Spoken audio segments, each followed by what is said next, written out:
Nicolas Sarkozy exclut toute intervention des 900 soldats français déployés dans le pays pour contraindre le sortant Laurent Gbagbo à céder la place à Alassane Ouattara, reconnu par la communauté internationale. Laurent Gbagbo qui décidément s'accroche à son fauteuil. Nous avons interviewé son ministre de la Jeunesse, Charles Blé Goudet, le chef des jeunes patriotes, les plus fervents partisans de Gbagbo. Écoutez cet entretien exclusif dans son intégralité. Alors avec moi sur l'antenne de France 24, Charles Blé Goudet. Bonjour, merci d'avoir accepté notre invitation. La crise ivoirienne est toujours dans l'impasse, c'est ce qu'affirme aujourd'hui Goodluck Jonathan, le président de la CEDEAO, qui s'est donc entretenu avec les médiateurs présents à Abidjan hier. Cette deuxième médiation n'a donc rien donné, vous pouvez me le confirmer ? Oh, écoutez, madame, monsieur Goodluck Jonathan l'a dit avec le Premier ministre kenyan et il continue les négociations. Il a dit hier, en substance, et je cite, les discussions continuent. On ne peut donc pas dire que les discussions n'ont rien donné, d'autant plus qu'elles continuent. Donc, je voudrais donc vous dire que pour ma part, dès l'instant où les discussions continuent, il faut éviter de verser dans la précipitation et tout de suite tirer des conclusions hâtives. Nous attendons de voir jusqu'où ces discussions iront. Bon, en tout cas, le président nigérian parle d'impasse.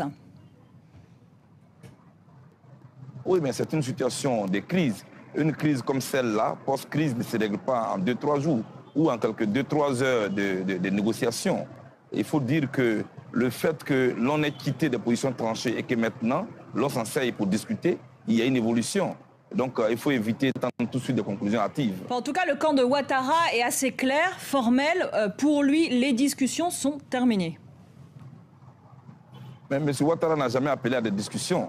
M. Ouattara est quelqu'un qui a toujours dit qu'il faut la force. Il a toujours dit qu'il faut la force militaire. De 2000 jusqu'au moment où je vous parle, il est resté constant. Et le dialogue n'est pas son fort.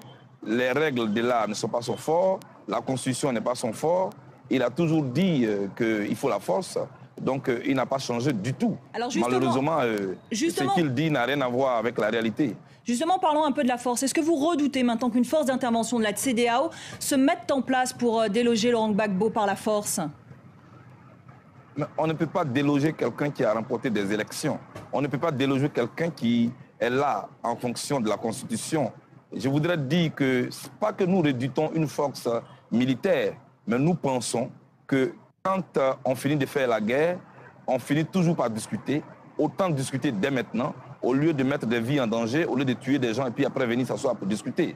Donc ceux qui prennent la force militaire, et je pense qu'ils font faux bond et ils doivent comprendre que l'Afrique a perdu trop de ses fils et qu'aujourd'hui, il faut tourner la page militaire.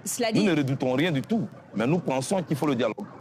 Cela dit, Alassane Ouattara est le président reconnu par l'ensemble de la communauté internationale. La communauté internationale qui reconnaît un président élu. C'est le peuple de Côte d'Ivoire qui élit son président. Ce n'est pas la communauté internationale qui a reconnu M. Nicolas Sarkozy comme président des Français. Ce sont les Français qui l'ont élu et c'est la Cour constitutionnelle française qui l'a confirmé comme président. Ce n'est pas l'ONU qui a élu M. Sarkozy. Donc je pense qu'il faut respecter les lois africaines, il faut respecter les pays africains.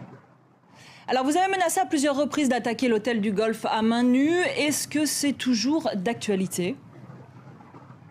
Il faut enlever le mot attaquer. Les mains nues ne peuvent pas attaquer. J'ai dit que nous ne pouvons pas accepter que M. Ouattara et son équipe, avec à la tête le rebelle Guillaume Soro, puissent être dans la capitale abidjanaise et concocter des plans militaires avec le soutien de l'ONU et venir attaquer les Ivoiriens. Menacer que d'un moment à l'autre, ils viendront attaquer les Ivoiriens avec des militaires.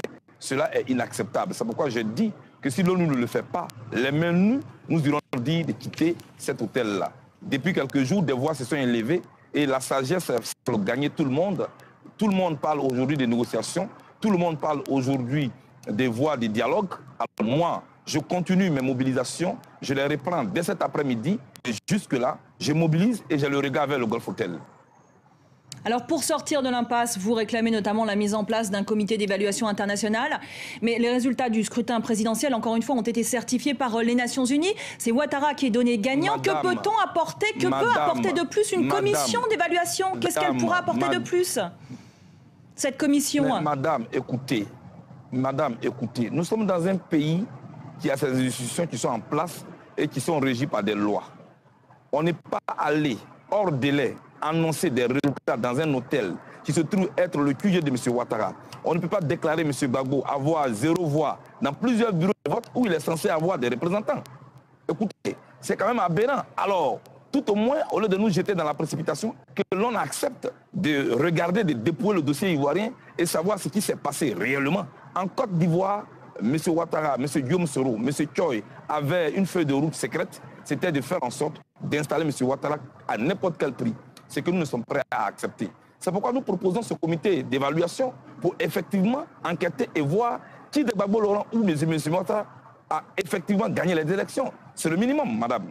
Oui, mais cela dit, les Nations Unies reconnaissent la victoire de Ouattara, la CEDEAO, l'Union africaine... Ce n'est pas les Nations Unies qui élisent les présidents en Afrique. Non, ce n'est pas l'Union africaine qui choisit les présidents à la place des peuples de Côte d'Ivoire. Il faut que vous compreniez cela. Non, mais la commission électorale également a reconnu la victoire de Ouattara. La commission électorale... Non, monsieur Bakayoko n'est pas la commission électorale. Monsieur Bakayoko est le président de la commission électorale et la commission électorale fonctionne sur un mode opératoire. Les résultats doivent être prononcés au siège de la commission électorale et en 72 heures après les élections. Alors, si ces 72 heures sont passées, il revient au Conseil constitutionnel de le faire. Est-ce que cela a été respecté? Non. Pourquoi vous voulez nous mettre en dehors des règles, vous mettre dans une précipitation où on parle de la communauté internationale, de l'ONU, de l'Union africaine? Non, non et non, madame. Les mêmes règles, la même loi qui a permis à M. Ouattara d'être président, et la même loi qui a permis à M. Ouattara d'aller au second tour, c'était la loi du Conseil constitutionnel. Pourquoi accepter une loi quand elle l'arrange et quand il refuse? Le Conseil constitutionnel dont on dit qu'il est aux mains des pro-Gbagbo. Pardon? Le Conseil constitutionnel dont on dit qu'il est aux mains des pro-Gbagbo. Et le Conseil constitutionnel en France, la Cour constitutionnelle est aux mains de qui? Et la Cour suprême aux États-Unis est aux mains de qui? Madame, je voudrais donc que l'on nous respecte. Ici en Côte d'Ivoire, ce même Conseil constitutionnel, c'est ce même Conseil constitutionnel qui a permis à M. Ouattara d'aller au second tour. Pourquoi n'a-t-il pas refusé d'aller au second tour? Parce que ce Conseil constitutionnel-là est proche de Gbagbo. Alors, M. Issou Bakayoko, est-il proche de qui, lui? En Côte d'Ivoire, la commission électorale à 90%, excusez-moi madame, la commission électorale à 90% est aux mains de l'opposition. Malgré cela, nous avons accepté d'aller aux élections avec eux. Alors chaque militant, chaque responsable en Côte d'Ivoire est au moins proche d'un leader politique. Mais cela dit, quand nous parlons de la République, on ne parle plus de proche de qui que ce soit. Qu'est-ce que vous proposez concrètement pour sortir de cette crise? Mais le président, dont je suis le ministre, a proposé un comité d'évaluation pour venir voir si la procédure a été acceptée. Est-ce qu'il y a eu des élections au nord de la Côte d'Ivoire? Quand les responsables qui sont censés représenter le candidat Gbagbo dans les bureaux de vote ont été chassés par les hommes en armes de Guillaume Soro, quand les femmes ont été violées dans les bureaux de vote, je pense, madame, que tout de suite, l'on doit ouvrir les yeux pour comprendre que c'était de la voyouserie politique que personne ne peut accepter. On ne peut pas accepter des résultats qui ont été prononcés dans le QG d'un adversaire politique. Cela est impensable et surtout que cela était hors délai. En clair, il faut accepter de mettre en place un comité d'évaluation, écouter, investiguer et à partir de là, tirer des conclusions. Alors vous avez parlé de violence, d'exaction. Il y a eu des accusations de violence, d'exaction à l'encontre notamment du camp Ouattara. On parle de 173 morts depuis le début de cette crise. Quelle est votre réaction d'une part et d'autre part, est-ce que vous redoutez des poursuites? Madame, ce qui est ma réaction, c'est la manière dont ces exactions-là sont présentées. Savez-vous, madame, qu'en Côte d'Ivoire, quand M. Ouattara appelle à des manifestations, ces manifestants descendent dans les rues avec les Kalachnikov et ils tirent sur la police. Et que ces manifestants ont incendié un immeuble et qu'un policier de l'État de Côte d'Ivoire a été calciné par des manifestants de M. Ouattara. Quand en France, les gens manifestent, ils ne tirent pas sur la police. Quand aux États-Unis, les gens manifestent, ils viennent les mains nues. Mais quand des manifestants viennent avec des pistolets, avec des Kalachnikov, en ce moment-là, je pense qu'il ne faut pas faire deux poids, deux mesures. Ici, en Côte d'Ivoire, nous avons affaire à une guérilla urbaine aux mains de M. Ouattara. Voilà ce qui est la vérité.